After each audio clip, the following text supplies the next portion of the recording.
Warning: this podcast may be disturbing to some listeners. Due to the graphic nature, listener discretion is advised. Keep the demon inside me.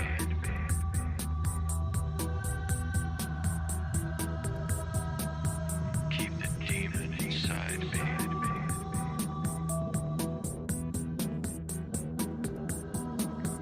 Keep the demon inside me. Welcome from wherever you are. This is The Demon Inside with your host, John Venom. If you want to review a different episode of The Demon Inside, you can find them on Spotify or Anchor. And don't forget to subscribe to this podcast. A new episode will come out every Monday. And now to our show. Keep the demon inside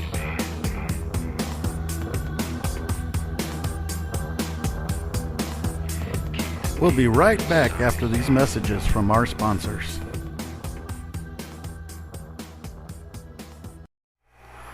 Welcome back to The Demon Inside. He came, he opened the door, and he was screaming, "Come on, help me. Somebody shot my mother and father." And everyone ran out of the bar, and that was it. They all took off. No, I had to stay. I was tending off. They all jumped in his car and took off. Today, police combed the DeFeo's handsome three-story house for clues while divers explored the backyard swimming pool for the still unfound murder weapon. Police have been questioning the son, Ronald, and now say he is being, quote, safeguarded. Investigators say without explanation that they now feel young DeFeo was in the house at the time of the murders, but they're not yet considering him a suspect. And so We have forth. no suspect at this time. We have no indication of the motive at this time. What about Ronald DeFeo, the son, the surviving son? Ronald is being safeguarded by the Suffolk County Police at this time. Why safeguarded? Why? Because there's 6 members of the family dead, and we don't know why, and he's the sole remaining member. Is he also a suspect? He's not a suspect at this time. Few people in the neighborhood knew the family well, but those who did described them as close-knit.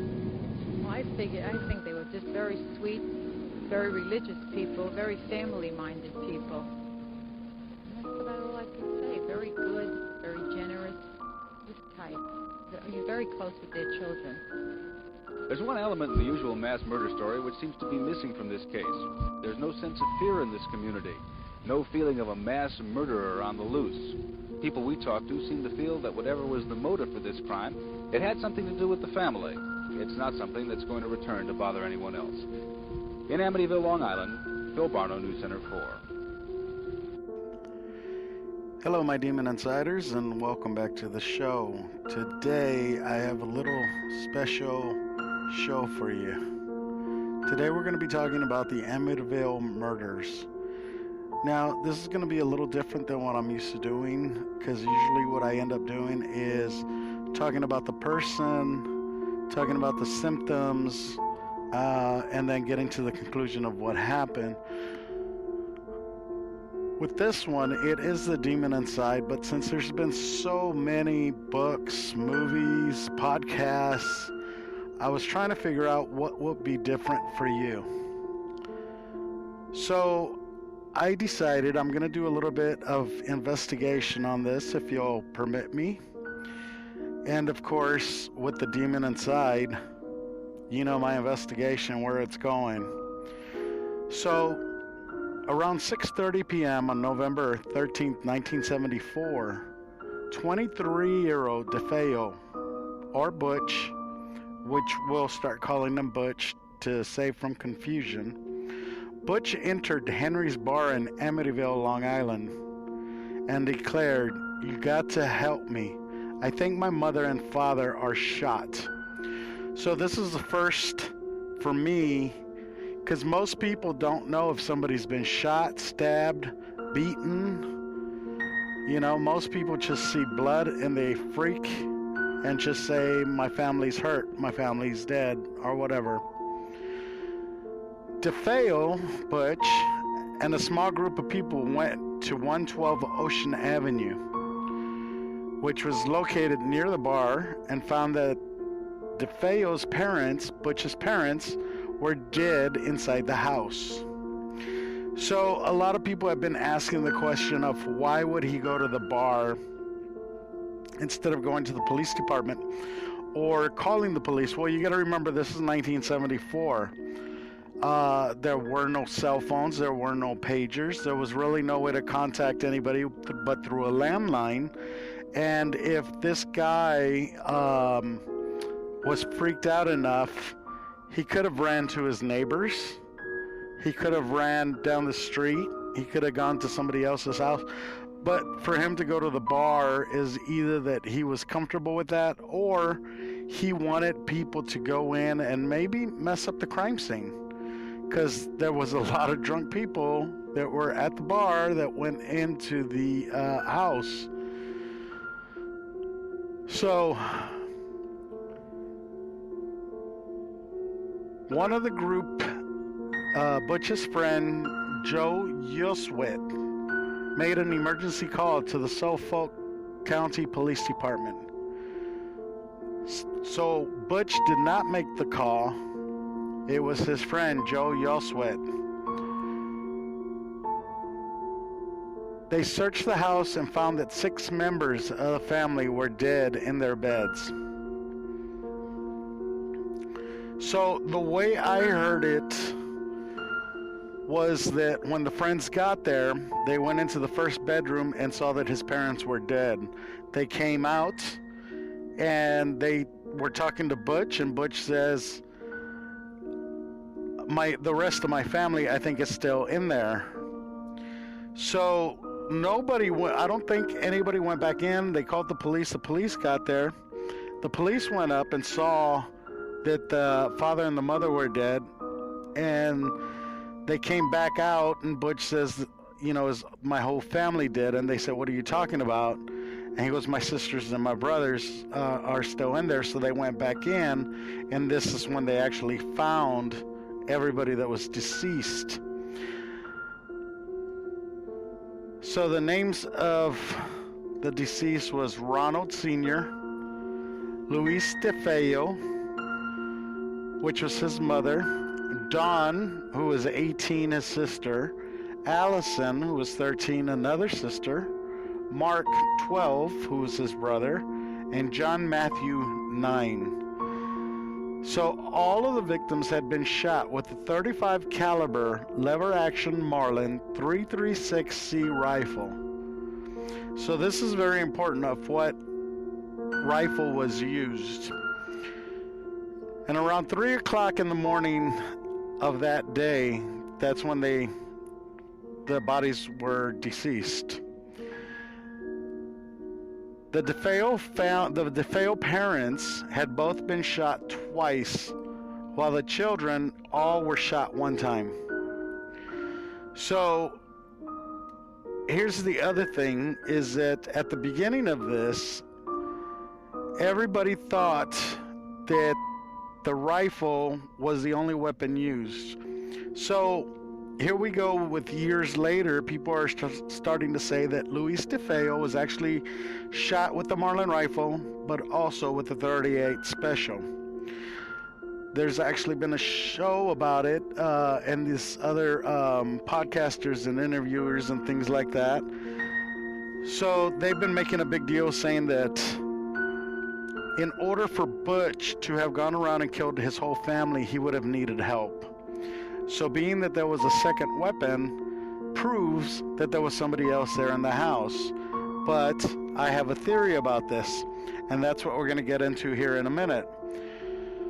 So now here's another thing. All the DeFeos were laying face down with their stomachs on the bed. None of them woke up to any of the shots. Now this is incredible in itself. So a Marlin .35 caliber is very, very loud. And for him to shoot his father twice, his mother once with the Marlin, then go to his sister's bedroom, shoot her once, go to the brother's bedroom, shoot both of them once each, and then go to the third floor where Dawn was asleep, which is the oldest sister, shoot her, and nobody woke up. So let me explain about this Marlin rifle. It's a lever action rifle. So this is the sound that it would make.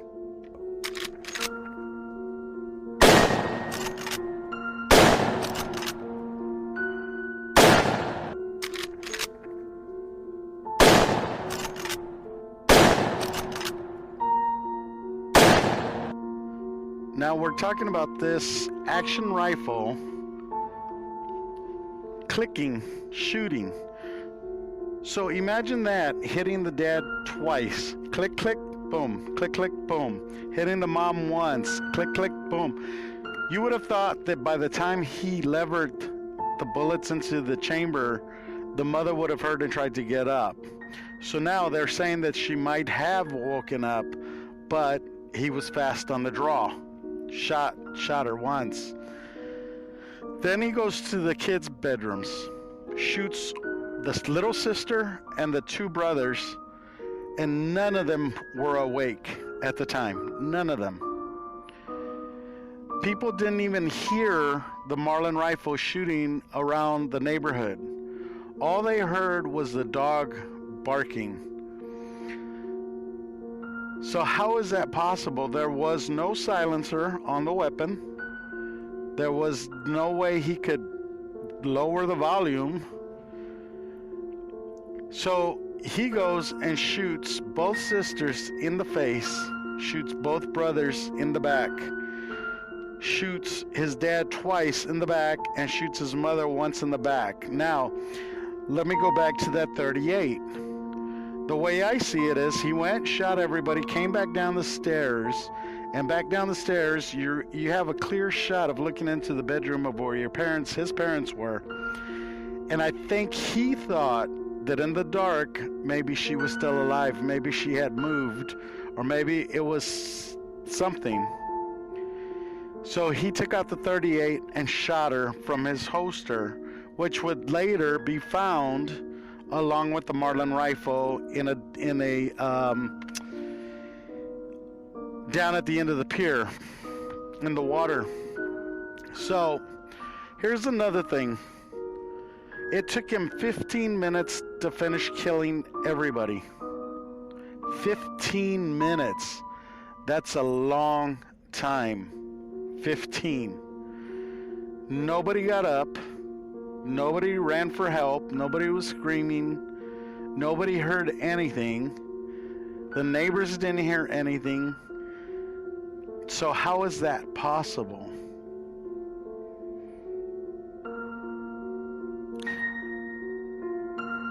So when Butch was arrested, we'll be right back after a few words from our sponsors. Welcome back to The Demon Inside. Because it didn't take long for the police to figure out that Butch had killed them all. I mean, it was obvious. So here are other stories that have been coming out that Butch was married and he was living somewhere else at the time, and that his mother called him to come and help his sister and his dad fix an argument that they were having. So here's my thing. The mother's going to call Butch, who people around the neighborhood have said that Butch and his father, Ronald Sr., were always fighting. This was a 23-year-old man who was still living at home with mom and dad. He was given everything he wanted. He was given a car, he was given a boat, he was given money on a weekly basis. He had a job at his grandfather's dealership along with his dad. Everybody's saying that these guys were tied into the mafia. The mother of Butch, Louise DeFeo, her father was in the mafia. And I don't know how the mafia works, but usually they don't just allow anybody into the mafia. You have to have certain things, and the DeFeos, yes, they were high up there with their business and everything, but here's the thing. Their youngest daughter, Allison, would play with the police chief's daughter. Now, if it was me and I was a police officer and I knew these people were bad, these people were horrible people, why would I allow my kids to play with their kids? So for me, the angle of mobster and mafia, it doesn't work for me. I do believe that her father was in the mafia, which is a fact. But I don't think that Butch Sr. or that Ronnie Sr. or Butch were ever in the mafia. And I think Butch is the type of person that would probably brag about it too much to the point where the mafia would not even recognize him as anything, because he would be that type of person that was blabbing to everybody that he was part of the mafia. So, with that being said,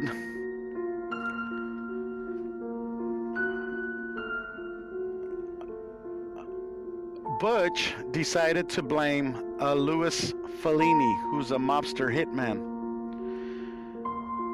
And here's another part of this that I enjoyed.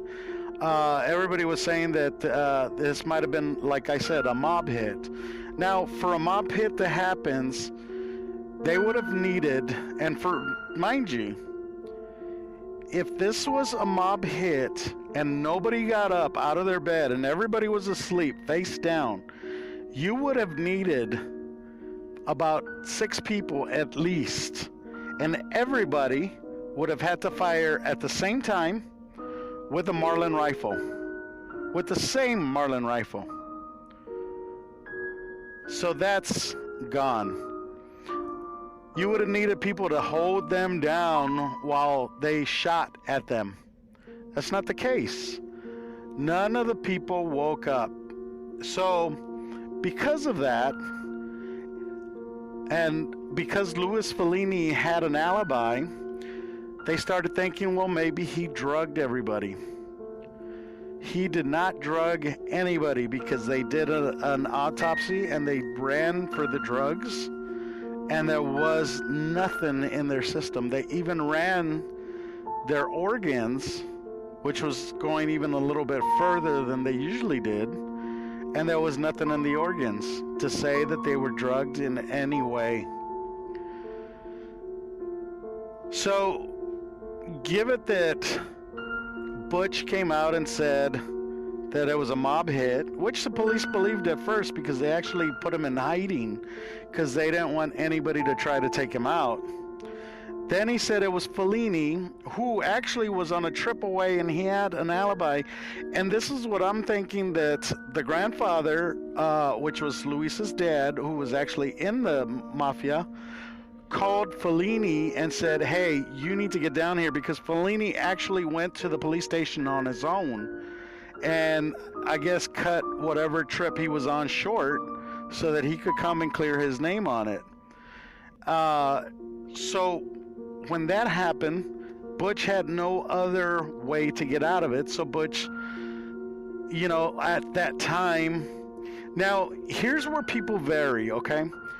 Because first he said it was Fellini, and that's why the police were kind of, okay, we need to put you in hiding. But then he came out and said that it was a black spirit with a robe on with black hands that handed him the weapon. He says that when he started shooting, he couldn't stop. He said it went by so fast. And that's a fact. He said that from that part on. So when that happened, of course, nobody believed him. But he did fess up to the killings. It doesn't matter how you fess up to the killings, according to police, as long as you fess up that you were there and you shot at people. So now Butch is looking for a way out.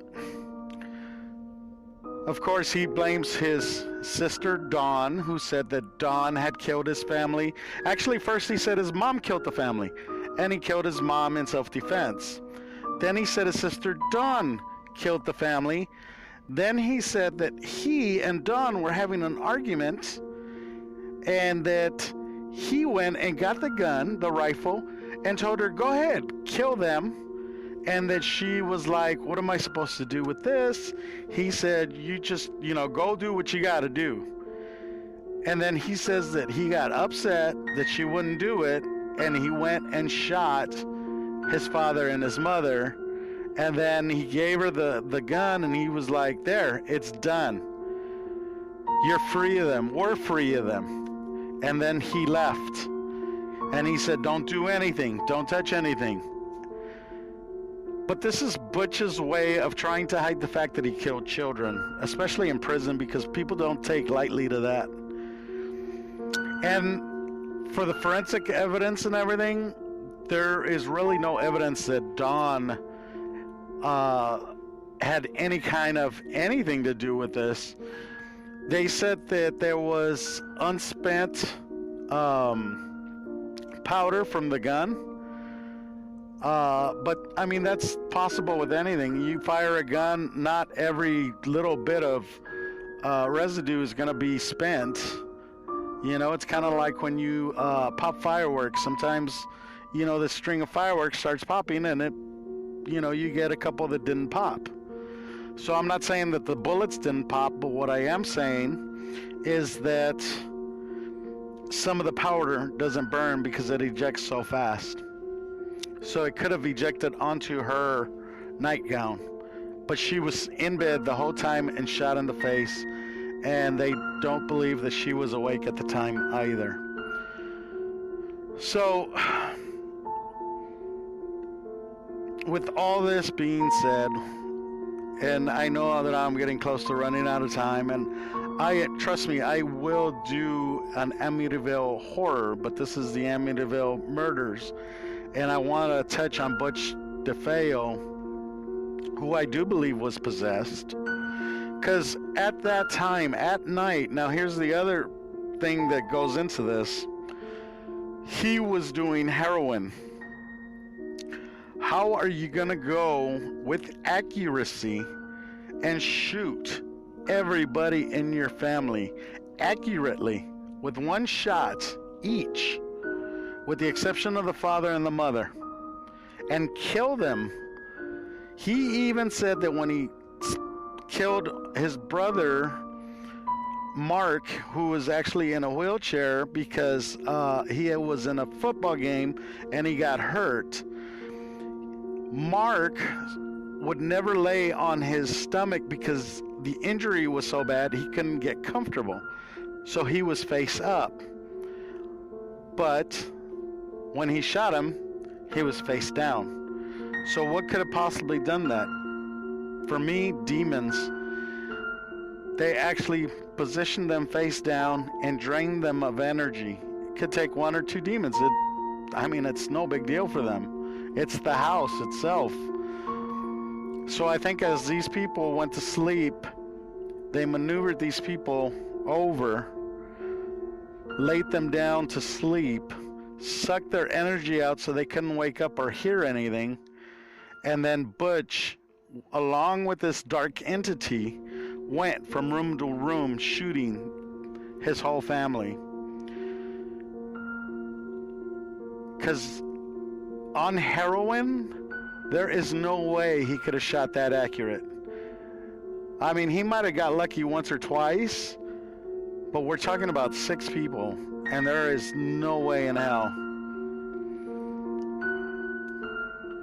So, with all that being said, I do believe that Butch DeFeo at that moment was influenced by a demon who took him room to room, shooting his family and covering up everything that Butch did that night. And as soon as he was done killing his family, he released Butch, who ended up leaving, not going anywhere except supposedly to his, because now there's stories about going to his girlfriend's, going whatever.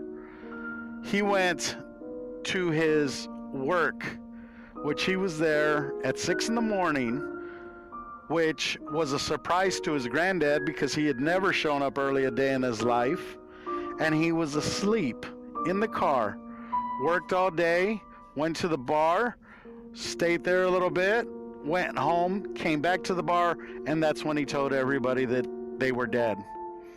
So this demon allowed him to take the fall for what he did. Thanks for listening. See you next week.